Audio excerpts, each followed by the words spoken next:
Selbstverteidigung. Aber was hilft wirklich, wenn ihr in eine Bedrohungssituation kommt oder sogar angegriffen werdet? Moin! Heute endlich unser dritter Teil in der Serie Waffenrecht, Notwehr und Selbstverteidigung.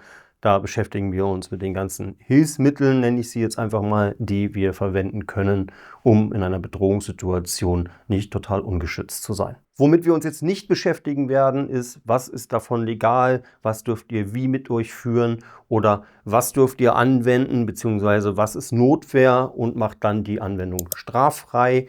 Dazu gibt es 2 andere Videos. Diese verlinken wir euch selbstverständlich in der Videobeschreibung. Bevor wir uns aber die einzelnen Gegenstände oder auch Waffen genauer angucken, deren Wirkungsweise erörtern und deren Umgang besprechen, möchte ich aber noch schnell etwas in eigener Sache sagen. Und zwar beginnt Selbstverteidigung nicht erst in der Eskalationsstufe, also dann, wenn ihr angegriffen werdet. Denn Selbstverteidigung beginnt eigentlich schon viel früher, und zwar mit der Prävention. Das bedeutet, dass ihr euch in der Regel erstmal vorbereitet. Ihr wisst, wohin ihr wollt, ihr kennt in der Regel das Umfeld, in dem ihr euch bewegt, ihr wisst größtenteils, was euch da erwarten kann und darauf bereitet ihr euch vor.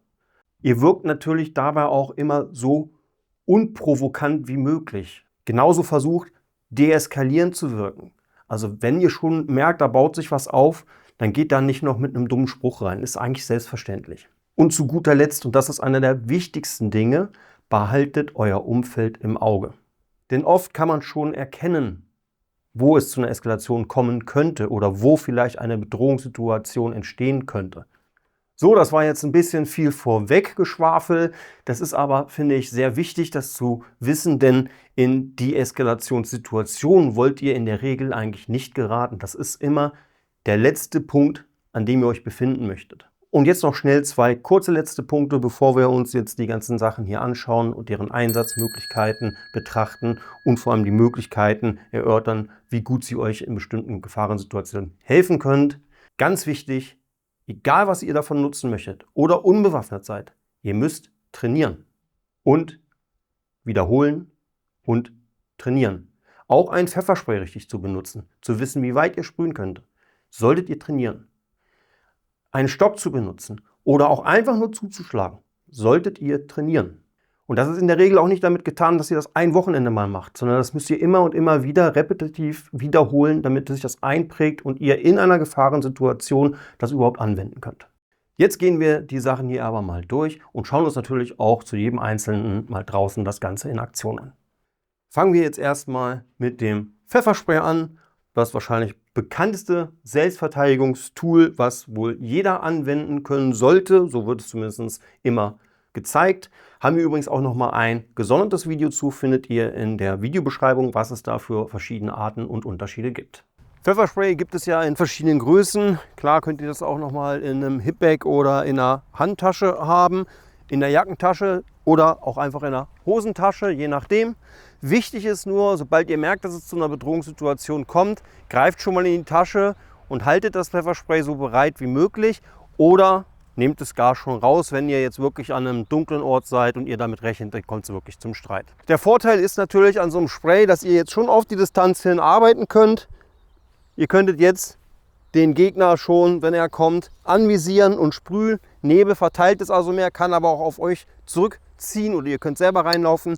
Ich persönlich halte den Strahl immer für das Beste. Das kennt ihr dann wie so ein Wasserstrahl. Den könnt ihr dann relativ gezielt sprühen und euch auch dabei bewegen. Wenn also jetzt der Aggressor kommt und ihr habt das Ganze schon in der Tasche und habt es bereit, dann könntet ihr jetzt anfangen zu sprühen und zurückzuweichen.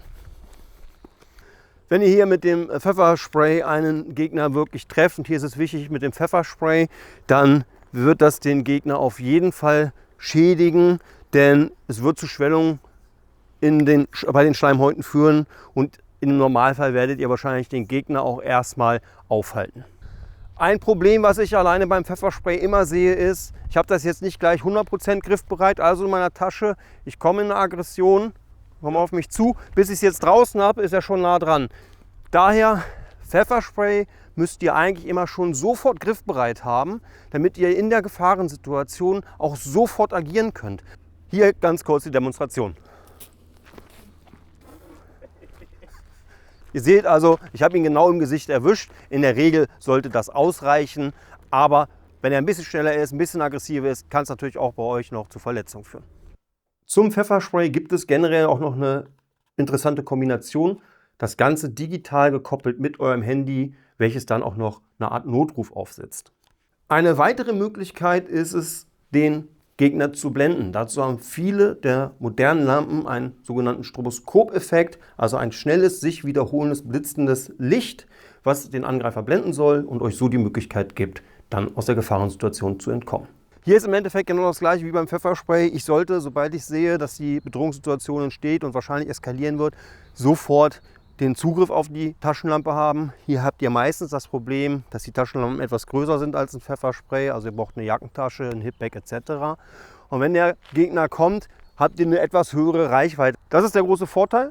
Nachteil ist natürlich, ich muss auch wieder halbwegs vernünftig zielen können. Also es nutzt ja nichts, wenn ich ihm auf die Knie leuchte. Und ein Nachteil ist natürlich, sollte er gewahr sein, dass ich einen Stroboeffekt auslöse und er sich schnell wegdrehen, dann kann es sein, dass er kaum noch geblendet wird. Also hier ist das Pfefferspray meines Erachtens klar im Vorteil. Und eines sollte klar sein, am effektivsten ist das natürlich, wenn es dunkel ist oder dämmerig ist. Wenn ihr einen hellen Sonnenscheintag habt, dann sind die Augen wahrscheinlich schon eher gewöhnt an das einfallende Licht. Und dann braucht ihr unheimlich viel Lichtpower, um den Gegner dann auch zu blenden. Wo wir im Bereich der Signale sind, es gibt es natürlich auch in akustischem Signal, also ein schriller Warnton, der entsteht, um andere auf euch aufmerksam zu machen oder auch den Gegner zu verschrecken. Akustische Signale können natürlich gerade in der Stadt, also in urban bevölkerten Gebieten, helfen, auf euch aufmerksam zu machen und den Gegner praktisch zu erschrecken, sodass er generell wie bei einer Alarmanlage den Angriff abbricht. Vor allem, wenn natürlich andere Leute sich umschauen und das Ganze sehen. Weiterhin sollte man sagen, dass das Ganze wirklich laut ist. Solltet ihr also schon bedrängt werden, der Gegner dicht an euch dran sein und ihr haltet ihm das Ohr, kann das wirklich auch schon fast Schmerzen bereiten. Ob das aber den Gegner dann davon abhält, euch weiter anzugreifen, weiß ich nicht. Ich wage das zu bezweifeln. Im urbanen Gebiet, wo Menschen sind, in der Stadt praktisch, wenn ihr da angegangen werdet, ist das wahrscheinlich eine Alternative. Um euch richtig zu verteidigen, ganz ehrlich, bin ich eigentlich nicht so von überzeugt. Kommen wir jetzt zu einer Sache, die sicherlich etwas skeptisch zu betrachten ist, aber das ist der Elektroimpulsgeber oder auch Elektroschocker genannt, der, wie gesagt, versucht, den Gegner zu, ich sag mal, betäuben, also die Muskeln so stark zu kontraktieren, dass er für kurze Zeit nichts mehr machen kann. Taser, die auf Entfernung funktionieren, also so dünne Drähte verschießen, sind in Deutschland soweit verboten, haben wir auch nicht im Programm. Das hier ist also ein ganz normaler Elektroschocker, wie man ihn nennt, oder Elektroimpulsgerät. Das wirkt natürlich nur auf Nahdistanz, also ihr müsst schon an denjenigen ran, an den Aggressor, also so lange warten, bis er euch erreicht hat oder ihn selber erreichen. Und das schränkt natürlich das Ganze etwas ein. Denn hier nur mal gezeigt, ihr müsst jetzt also warten, bis euer Aggressor herankommt. Und ja, jetzt kann ich ihn schocken, aber vielleicht habe ich das Messer jetzt schon in den Rippen. Vielleicht schlägt er aber auch den Arm weg und anders als bei einer Klinge kann es gut sein, dass er überhaupt nichts abkriegt in dem Moment. Das bedeutet für mich insgesamt eigentlich ist das Ding nur in der absoluten Worst-Case-Situation zu gebrauchen. Also ihr geht, habt das in der Jacke, es kommt einer von hinten, fällt euch an, greift euch, dann könnt ihr das Ding ziehen und zum Beispiel auf sein Bein oder in seine Seite drücken und starten. Dazu kommt natürlich noch der Fall, steht ihr in einem dichten Körperkontakt, habt eine klare Verbindung zueinander, wisst ihr alle, Strom kann weiterfließen, also ihr könnt selber was abkriegen. Ich bin kein Freund von Elektroschockern, absolut gar nicht. Das mag der ein oder andere von euch vielleicht anders sehen. Vielleicht habt ihr ja sogar Erfahrungen damit. Ich persönlich auch nicht, muss ich ganz ehrlich sagen. Ich kenne das immer nur so, wenn es dann mal auf der Messe gezeigt wurde, auch die Taser. Es ist effektiv, klar. Es ist aber auch für euch gefährlich und es ist auch nur auf Nahdistanz wirksam. Kommen wir jetzt zu den Dingen, die insgesamt mehr Kraft oder Gewalt benötigen. Das ist ein klassischer Schlagstock. Hier kann natürlich auch jeglicher andere Stock dienen oder vielleicht sogar ein Spazierstock oder eine Gehhilfe genutzt werden.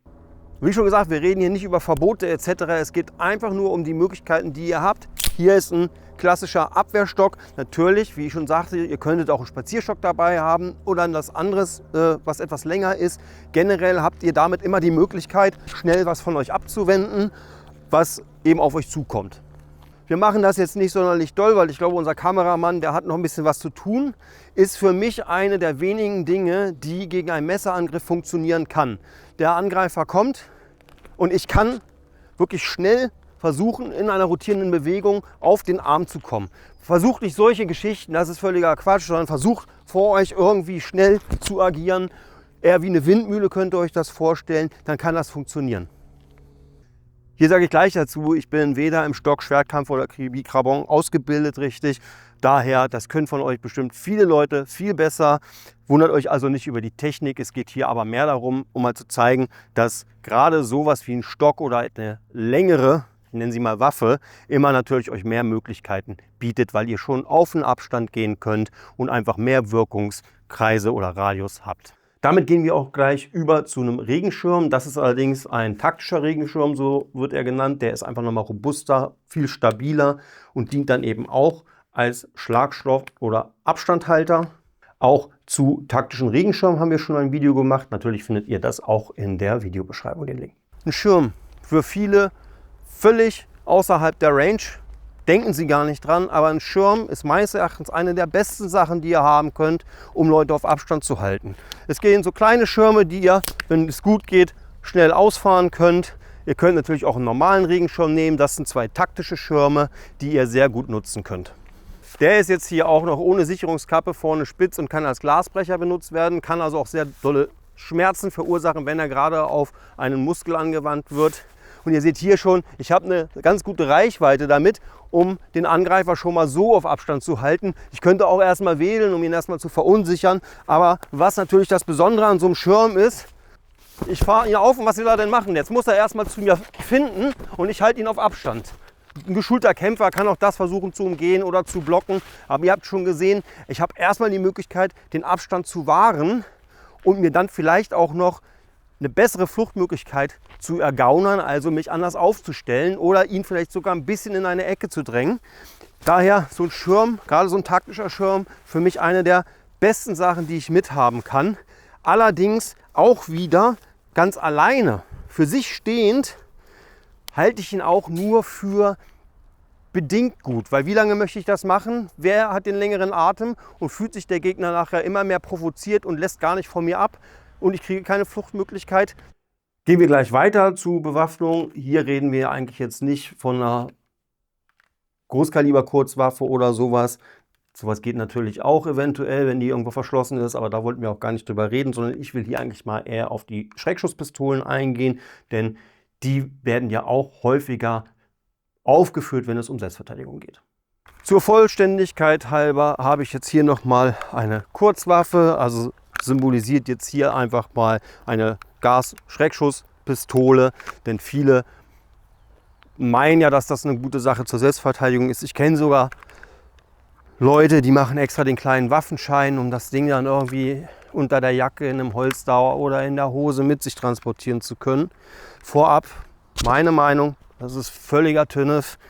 Da tut es ein Pfefferspray allemal mehr als sowas hier. Und ich halte das für völlig unnötig. Aber ich werde euch auch kurz erklären, warum. Im Normalfall ist es ja so, habt ihr keinen kleinen Waffenschein, dann muss das Ding irgendwo verschlossen, bla bla bla weg sein. Also ihr kommt gar nicht eigentlich daran. Gehen wir jetzt mal davon aus, ihr habt das Ding trotzdem im Hosenbund oder habt einen kleinen Waffenschein, spielt doch gar keine Rolle. Also ich habe das Ding jetzt hier hinten im Hosenbund oder hier vorne im Hosenbund. Jetzt kommt der Angreifer. Ich ziehe das Teil. Aha, was ist passiert? Bin schon abgestochen. Ja?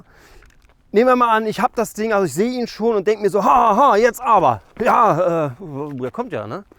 Aber nochmal, also er kommt an, peng, peng, peng. Aha, jetzt wo habe ich hingeschossen? Da kommt jetzt vorne was raus. Ja, das ist so eine Wolke wie bei einem Pfefferspray, die verteilt sich so ein bisschen. Das nutzt euch wahrscheinlich wenig und ihr werdet da vielleicht selber noch reingeraten. Jetzt kommen wir aber zu den ganzen nächsten Sachen. Habt ihr sie dann wirklich auch schon geladen oder müsstet ihr das noch machen? Okay, jetzt ist hier natürlich keine Munition drin. Wenn ihr die noch laden müsst, habt ihr schon verloren. Ein gutes Beispiel ist davon auch noch auf dem Kanal von Kuni gibt es ein Video, wo er mal zeigt, da geht es nicht um Schreckschusspistolen, sondern generell um Pistolenabwehr, gerade bei einer Kontrolle von Sicherheitsbeamten etc. Auf wie viel Meter Reichweite ihr eigentlich sein müsstet, damit das vernünftig funktioniert. Und das auch bei jemandem, der geübt ist mit einer Waffe. Wir verlinken euch das natürlich auch in die Videobeschreibung. Und dann gibt es zu guter Letzt natürlich noch alle möglichen Stoßinstrumente, nenne ich sie mal. Das kann ein Kubaton sein oder auch ein Schraubenzieher. Und wenn ihr gar nichts habt, aber einen robusten Schlüssel, kann auch der eventuell helfen, euch bei der Selbstverteidigung zu unterstützen. Ein Kubaton oder eben auch einen taktischen Stift etc. haben wir hier.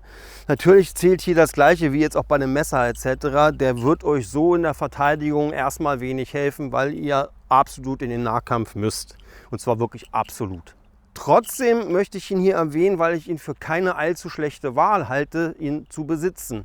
Er ist weder verboten noch irgendwas. Ich kann ihn auch in kleinerer Form in meiner Tasche führen und ich kann ihn schnell in die Hand nehmen und dann seid ihr in einer Vollkontaktsituation und wenn ich das jemandem wirklich auf den Oberschenkelmuskel genau ramme oder auch hier in den Schultermuskel rein, wobei ich würde die Beine präferieren, dann kann ich einen starken Schmerz, eine starke Muskelkontraktion erzeugen und mich eventuell vom Angreifer lösen und entkommen. Aber natürlich kann ich damit keinen Messerangriff vernünftig abwehren, das ist klar. Generell aber noch mal etwas dazu, Schraubenzieher. Das kann in gleicher Art funktionieren und kann unheimlich wehtun. Was ich ja sogar noch vorschlage, was ganz viele Leute auch haben, ohne es vielleicht jetzt direkt auf dem Schirm zu haben, das sind diese ganz kurzen Schraubenzieher mit dem Knubbel, weil die kann ich auch so in die Hand nehmen und ich kann praktisch in meinem Schlag dann nochmal das Ganze als Unterstützung nutzen. Und einen Schraubenzieher könnt ihr eigentlich immer dabei haben. Dann sagt ihr einfach, selbst wenn ihr irgendwo hinkommt, jemand sagt, na, was macht denn ihr da? Dann sagt er, ihr seid mit dem Rad unterwegs und den habt ihr halt dabei. Zur Vollständigkeit halber habe ich hier auch noch mal Messer aufgeführt, hier auch in eigener Sache. Erstmal der Rat, Messerkampf, auch wenn der andere auch ein Messer hat, würde ich mich an eurer Stelle nicht drauf einlassen. Wir haben das hier mit drin. Ich habe schon gesagt, Messerkampf würde ich mich an eurer Stelle nicht drauf einlassen. Das ist jetzt hier auch nur ein kleines Messer.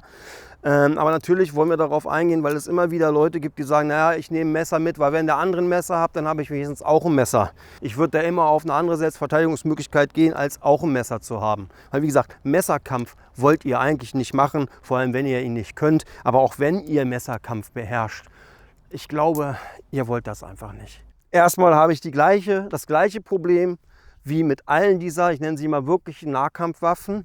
Ich habe hier auf die Entfernung gar keine Möglichkeit, ihn erstmal abzuhalten. Ich muss also in die Eskalation hinein, also ich kann nur wirklich mit in diese Bedrohung gehen, also in den Vollkontakt und dann stehen wir beide mit einer Klinge voreinander. Toll!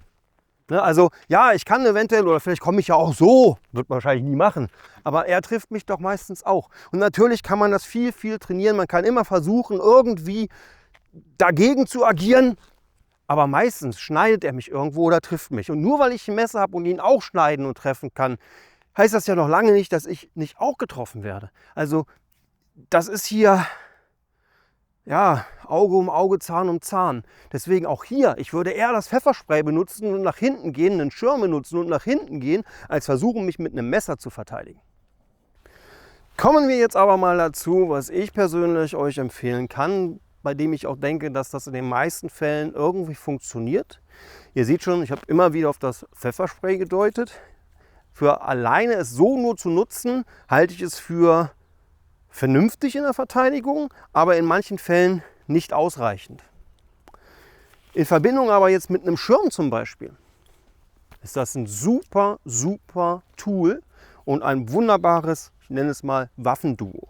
Der Angreifer kommt auf mich zu, ich habe das Pfefferspray noch in der Tasche als Beispiel, habe meinen Schirm, ich registriere ihn, ich mache den auf, ich wehre ihn ab, ich greife in meine Tasche und dann kriegt er hier die Ladung einfach ins Gesicht. Der Schirm alleine ist vielleicht nicht die wirkliche einzige Möglichkeit und vor allem mag es dazu führen, dass ihr nicht aus der Bedrohungssituation kommt, dass ihr sie zuerst mal abwehren könnt, aber dann nicht wisst, wie ihr rauskommt, denn das ist ja euer Ziel. Das Pfefferspray aber danach, das sorgt dann wahrscheinlich dafür, dass der Angreifer erstmal kotzen muss. Man will natürlich in vielen Situationen nicht immer einen Schirm mit sich rumschleppen, habe ich volles Verständnis für, aber gerade wenn ihr, ich sag mal, ins Kino geht, ja, ihr müsst danach nochmal in das Parkhaus vom Kino und es ist dann 11 Uhr oder sowas am Wochenende und ihr wisst, da stehen oft viele Leute rum und da gab es schon mal Stress. Warum nehmt ihr ihn nicht mit? Ihr habt ihn im Auto, nehmt ihn raus, nehmt ihn mit ins Kino, stellt ihn da irgendwo hin oder nehmt ihn mit zum Sitzen. Und wenn ihr zurückkommt, habt ihr ihn dabei. Da brecht ihr euch im Prinzip keinen Zacken aus der Krone. Habt ihr dann noch eure Umgebung ein bisschen im Blick und vielleicht noch ein Pfefferspray in der Tasche, bin ich der Meinung, dass ihr schon mal ein ganz gutes Equipment habt, um eventuell eine Eskalation zu überstehen und vor allem auch aus ihr rauszukommen. Jetzt habt ihr aber Sommer und wollt den Schirm wirklich nicht mitnehmen. Auch hier würde ich wieder sagen, wenn ihr könnt, nehmt euch so ein Pfefferspray mit. Ich, wie gesagt, bevorzuge den Strahl, weil ihr seht, wenn ihr nicht trefft und könnt weiter sprühen und lenkt das Ganze in das Gesicht. Und dann nehmt ihr euch einfach noch den Schraubenzieher zum Beispiel mit. Denn hier ist es einfach so klar, einen Messerangriff abwehren, das ist immer eine ganz andere Sache. Es ist aber nicht immer gleich ein Messerangriff. Aber auch in diesem Fall könnt ihr eventuell mit diesen beiden Komponenten sehr gut arbeiten. Ist natürlich jetzt eine gespielte theoretische Situation, kann sich völlig anders abspielen. Aber auch hier wieder Fall, ich sprühe jetzt nicht so lange. Ihr sprüht, ihr trefft. Derjenige kommt, nimmt eventuell den Arm hoch, weil ich treffe. Und ich kann hier agieren und hau ihm gleich mal mit dem Schraubenzieher direkt auf den Schultermuskel. Kann also vielleicht jetzt schon versuchen, seinen Arm erstmal die Aggressivität, die Power zu nehmen, die er jetzt hat. Und vielleicht bringe ich ihn auch dazu, das Messer fallen zu lassen. Das gleiche wieder, ich sprühe, er kommt vielleicht dann nicht und nimmt den Arm hoch, aber kriegt Schmerzen, ist nicht mehr bei der Sache. Auch hier könnt ihr eventuell den Arm greifen und haut ihm dann den Schraubenzieher wieder auf den Muskel oder in die Armbeuge. Ganz kurz noch, wir verwenden hier natürlich die ganze Zeit ein Trainingsspray. Das ist mit so ein bisschen duftendem Wasser gefüllt, denn mein Kameramann hätte sonst natürlich hier gar nichts zu lachen gehabt und deswegen hat das Ganze auch keine Wirkung entfalten, ist klar. Also es gibt so eine Trainingssprays, die kann man auch käuflich erwerben. Und dann könnt ihr damit auch Zielen üben, mal die Nutzung üben, wie schnell könnt ihr das überhaupt in Position bringen. Das gleiche nochmal mit Zuschlagen. Also übt das auch, wenn es geht, vielleicht an einem Heavy Bag oder vielleicht könnt ihr irgendwo bei euch Kontaktsport machen und trainieren, dass ihr auch mal lernt, dahin zu schlagen, wo ihr hinschlagen wollt, dass ihr merkt, wie viel Power muss ich in so einen Schlag legen, um überhaupt was zu bewirken. Und damit sind wir auch schon am Ende dieses Videos. Vom Fazit her habt ihr das wahrscheinlich schon alles mitgekriegt, ist das Ganze immer etwas situationsabhängig. Es gibt aber ganz klar Sachen, von denen ich sagen würde, die funktionieren eher und Dinge, die funktionieren eher nicht. Habt ihr auch schon gesehen, oft sage ich, dass eine bestimmte Kombination aus verschiedenen Hilfsmitteln nicht schlecht ist, da ihr dann einfach besser gewappnet seid. Mein Favorit ist ganz klar, habt ihr auch gesehen, etwas, womit ich jemanden auf Abstand halten kann. Also die taktischen Schirme finde ich sehr gut. Ihr könnt natürlich auch einen normalen Regenschirm nehmen, der euch erstmal hilft und dann dazu noch ein weiteres Hilfsmittel, zum Beispiel wie ein Pfefferspray. Das kann euch eine Menge Möglichkeiten bieten. Alles andere, wo ihr schon nah am Angreifer seid, da hilft das natürlich nicht mehr. Hilft euch dann in der Regel etwas, um vielleicht schnell Druck auszuüben und euch aus der Gefahrensituation zu lösen. Aber egal ob Schlüssel, Schraubenzieher oder dergleichen, ihr müsst das, wie ich anfangs sage, trainieren. Macht Training irgendwo, am besten eigentlich in einem Kontaktsport oder Vollkontaktsport. Übt auch mal gegen Sandsäcke, gegen Pratzen zu schlagen, gegen Hindernisse, damit ihr diesen Druck spürt, damit ihr überhaupt merkt, was da passiert. Denn ansonsten, wenn ihr einfach mal dann so ein Kubaton nehmt und damit zustoßt, dann kann das sein, dass ihr A nicht die richtige Stelle trefft oder B einfach viel zu verhalten zustoßt und der Effekt abprallt. Und ich will hier auch gar nicht sagen, welchen Kampfsport sollt ihr machen, was bevorzuge ich, das soll jeder für sich selber entscheiden. Es gibt da viele, viele Videos, aber bitte bleibt nicht bei diesen in Häkchen Verblendern hängen, die euch super tolle Techniken zeigen, die dann im Echtfall nicht funktionieren. Da gibt es schöne Kanäle auch von UCC zum Beispiel, da könnt ihr mal reingucken und auch das da gesagt wird, kann ich 100% unterschreiben. Wie gesagt, trainieren, macht auch Sparring, versucht auch mal mit einer anderen Person so eine Situation nachzustellen. Das darf auch ein bisschen ruppig sein, um ein Gefühl dafür zu kriegen, was denn überhaupt passiert. Und mein Kameramann hat mich nochmal darauf aufmerksam gemacht, ich soll unbedingt nochmal erwähnen, dass man eigentlich diese Kontaktsituation, also die Eskalationsstufe, versuchen sollte zu vermeiden. Das ist wirklich immer der Worst Case. Aber wie ist eure Meinung dazu? Was würdet ihr raten, zur Unterstützung bei der Selbstverteidigung zu nutzen? Habt ihr auch Erfahrungen damit? Macht ihr selber irgendwas im Bereich Selbstverteidigung? Dann schreibt das gerne in die Kommentare, würde uns sehr, sehr interessieren. Und bis dahin sage ich dann Tschüss und bis zum nächsten Mal.